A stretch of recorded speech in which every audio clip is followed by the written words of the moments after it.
Hello friends, welcome back to the new tutorial of the connecting GraphQL to the PostgreSQL with Node.js. Those who haven't subscribed my channel yet, please do subscribe my channel, and if you like the video, please do like, share and comment on my video. Let's get started.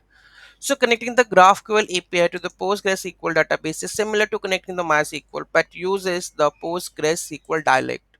Here's how to set up that one. So set up the PostgreSQL and the Sequelize, install the respective packages.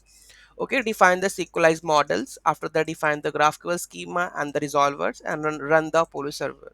Okay, so these are the steps. First of all, let's go and install Apollo server, GraphQL, Sequelize, and the PGS store. Okay, I think all these are installed.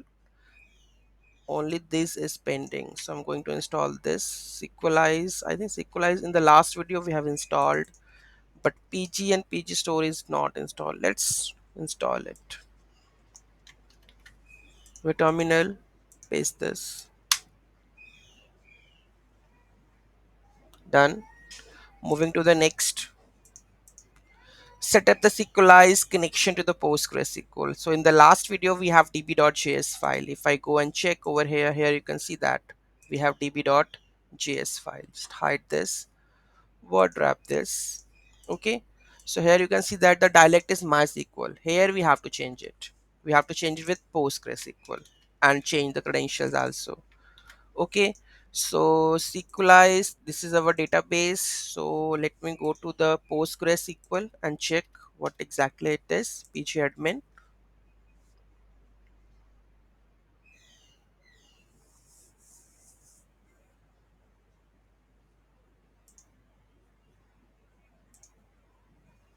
I think it's REST API we are going to use it. So the database name is REST API and username is Postgres. I think it's Postgres. Let me check.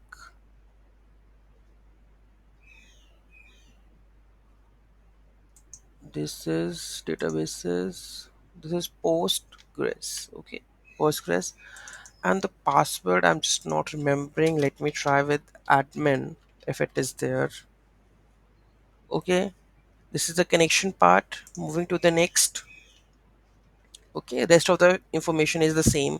Like connected DB, test the connection, and SQL authenticate, connect to the here we can paste it like MySQL. It is like PostgreSQL. Okay, and unable to connect with that one. Okay, at the last, call the connection function connect db and export the SQL as instance for use in the models. Okay, so this is db.js file. Moving to the next, that we have to define the resolvers. I think resolvers will the same. Let's add this one. Okay, I think it should be the same. Let me check resolvers. I think here you can see that I think it's all the same, I suppose. Just there is book.findAll, error fetching the books, async id, find by pkid. Okay, I think because just only we have to change with the Postgres dialect, rest of the things I think would be the same. Okay, yeah, would be the same. Next one, go with the schema. Resolver is done. Apollo server we have to start. I think everything is the same one. Okay, so let's start the server and check the connection first, because this is for the connection, that the connection is done or not. Node index.js, and it is connected. Let's go and check that everything is work or not. So here we go with our PostgreSQL, and let's go with close this, and this is REST API. And let's scroll down and check that the tables are created or not. Let me just tables. Okay, let's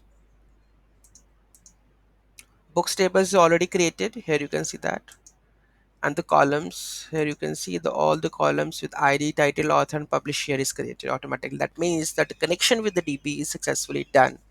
Okay, the main purpose is done. Right, now do one of the queries. Okay, so it's already there. Let's open this, open the link. It will come up like this. Okay, so this is a mutation for adding the book, so let's add this one. Okay, it's added. Let's go and check over here, books, where we have this one, view. Okay, so we have the all the rows here. You can see to kill mockingbird happen this is inserted. And if I just make it like this, something like this, you can also add this one. This is added. Just execute this one. Execute. Here you can see that this is also added. That means connection is working fine. The last one, we will check the how to fetch all the queries with books. So this is our queries with that we required the books with id, title, author and publisher. Okay, so let's add it and let's remove it because we don't require it. Let's run it. Here you can see that we have all the books whatever we have inserted into our database. Correct? This is done. So this is the extension, you can say, about the last video which we have done with the Sequelize MySQL, and this is the same one, just we have changed the dialect. Okay, and the DB credentials, nothing else. Okay, so any doubt, any query in that, do let me know in the comment section. Thank you so much for watching this video. Have a great day and don't forget to like, share and comment on my video. Have a nice day.